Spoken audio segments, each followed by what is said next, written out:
What's going on, guys? Welcome back to another video. And in this one, I'm going to be giving you guys a trade breakdown of the trades that I was able to take today and the profits that I was able to make on them.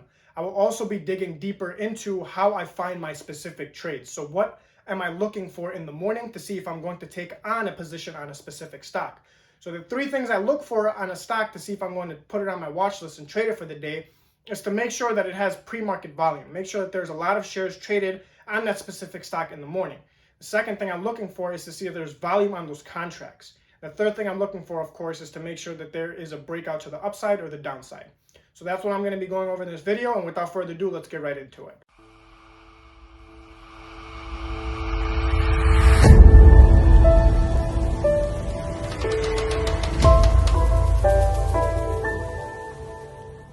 All right, guys, so I'm going to go over the first trade that I took, which was Baidu, and that was my only profitable trade. I think I made about $1,100 on it, and I'll give you guys my entry points and exit points. So I was looking for it to clear above this supply level, which is my moving average, which is the 10-day moving average, and it did that. It held above that specific level, so I was looking to enter on the second hourly candle. So right around here is where I entered, which was at about $340 on Baidu, and I was looking to take my profits here, which is at the highs of the previous day. So I was looking to enter. I looked to enter here about 340. I got into the trade and I was looking to take profits here, but the tape looked very strong and there was a lot of buyers coming in. So I was holding this position longer than I wanted to, which was very good because my profits were adding up. So I got in here and I was holding the trade because it was above the moving averages and it had lots of room to run because it cleared the highs of the previous day. So I had a very nice move to the upside and the tape looked very strong. Lots of aggressive buyers were stepping in.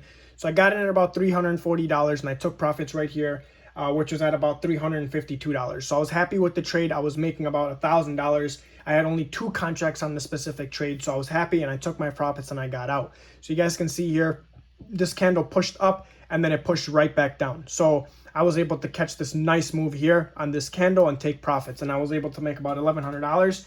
And you guys can see that here. So this is on my Instagram, which I posted. So my Baidu position here, and I was able to make $1,100. And I did take a hit on these 3 trades, nothing crazy, but I'll go over the PLTR trade and why I lost on that. So the PLTR trade, I was actually looking at this chart. So I was looking at Piton.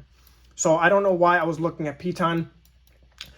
But I took on a PLTR trade, so that was my mistake. I was looking at the wrong chart and I got into the wrong trade, so I lost money on that. When I pulled up the chart, it actually didn't look too bad to the upside. I got in right around here, and I was waiting for it to push up to see if it could, touch this next moving average, and potentially take profits there, which is my 150 EMA. But it didn't do that. It pulled back, so I had to exit the trade, which was fine. So I lost on that. And then after that is when I got into my Baidu trade, and I was able to make profits on the Baidu trade. So PLTR was my fault. I was looking at the wrong chart, and I got into the wrong trade. So I took a hit on that. And then QS also was a bad trade. I somehow lost money on this, but it was, again, breaking above all of these moving averages and had lots of room to the upside. It had room to the top of that Bollinger Band. But I got into the trade very, very late. So I was looking to take this trade right around here when it broke this specific level on this high on this specific day. And it did that, and I got in here very late. And the spreads were very wide, so I got a bad fill on it. And I ended up having to take a loss on it. So I cut the loss, and I just moved on to the next trade. So I should have never got into this trade in the first place because the level was down here. And I got in way later, which is over here. So that was definitely a learning point, and I'm not going to do that again. But I was fine with the loss, and I moved on to the next trade, which was Baidu. So I gave you guys a little bit of background on Baidu and why I took that trade. So this is the overall movement of Baidu. It had a pump, and then it moved around a little bit here, and then it sold off. So that was a nice trade. I was able to make some nice profits on it, following my technical analysis, and I didn't take profits too early, which I tend to do. I let the trade ride out because my 1 hour chart was showing me that Baidu has lots of room to run. So I caught most of the trade, and I was very happy with that. And after that, I was done trading for the day. So I was actually down on the first 3 trades I took, which were Roku, QS, and PLTR, which were all bad trades.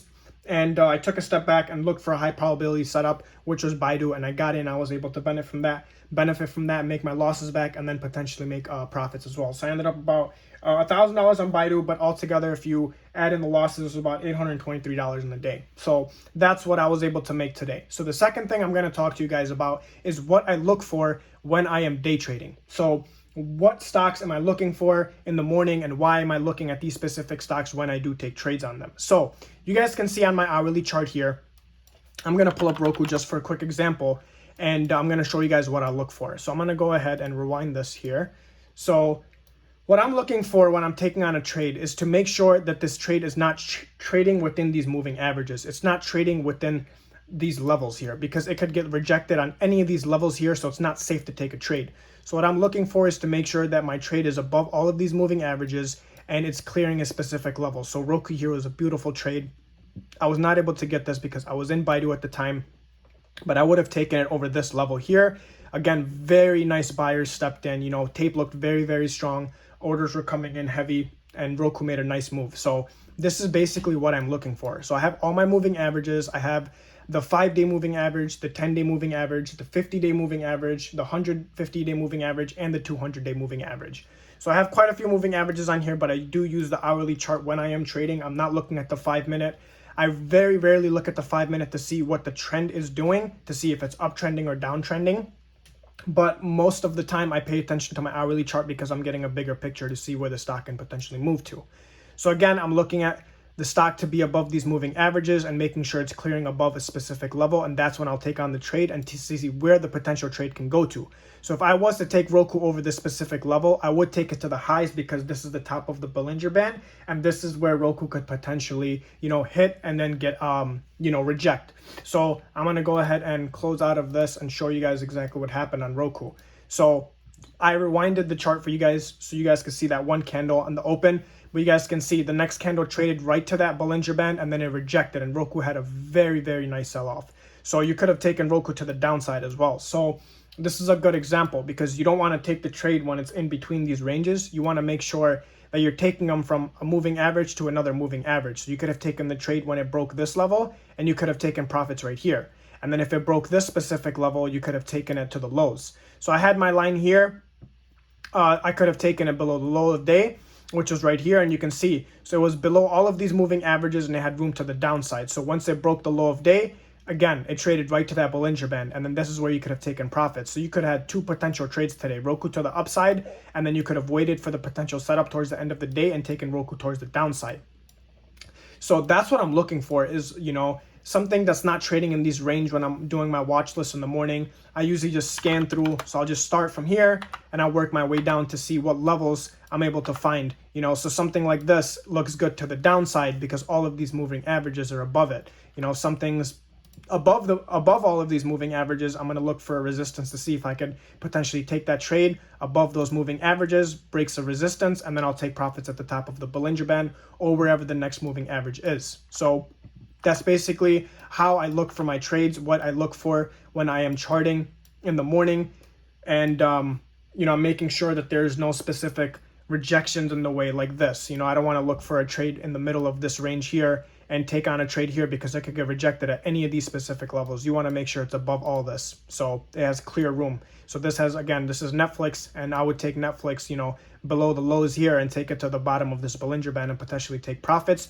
And you can also look for a bounce to see if it bounces. So you guys can see on Roku came, you could have taken Roku to the upside and then played the rejection off the Bollinger Band and played it to the downside. So this was a very nice move that could have been taken. So I was happy with profits for the day. I made about $823, but I wanted to give you guys a quick breakdown of the profits from today, and I wanted to give you guys my day trading strategy and how I'm looking for my specific stocks, what I'm going to trade, how I'm looking for the specific stocks. I'll add them onto my watch list, and I usually have about 8 charts up, so I'm looking at the 8 charts to see, and I'm not just looking at one, I'm trying to look at all of them. I plot my levels on the ones I like the most, and then I put them up on my charts, and I usually just watch those. And then I use TradeStation, which is the platform right here, to execute my trades. So you guys can see Roku here. sorry, not Roku, this is my TradeStation. So TradeStation here, I have my options chain right here, and then you guys can see this is the positions I took on today, which I did post on my Instagram, and then I usually post the stocks that I'm going to take the trades on right here. So it holds the stocks for me, and then I'm able to execute using hotkeys. So I definitely am enjoying this platform. So very quick. So that's basically it. If you guys have any question, go ahead and drop them down in the question section. And if you guys are benefited from this video or feel like you guys gained some extra knowledge, go ahead and drop a like. Again, I'd like to thank you guys for watching, and then I'll see you guys in the next video.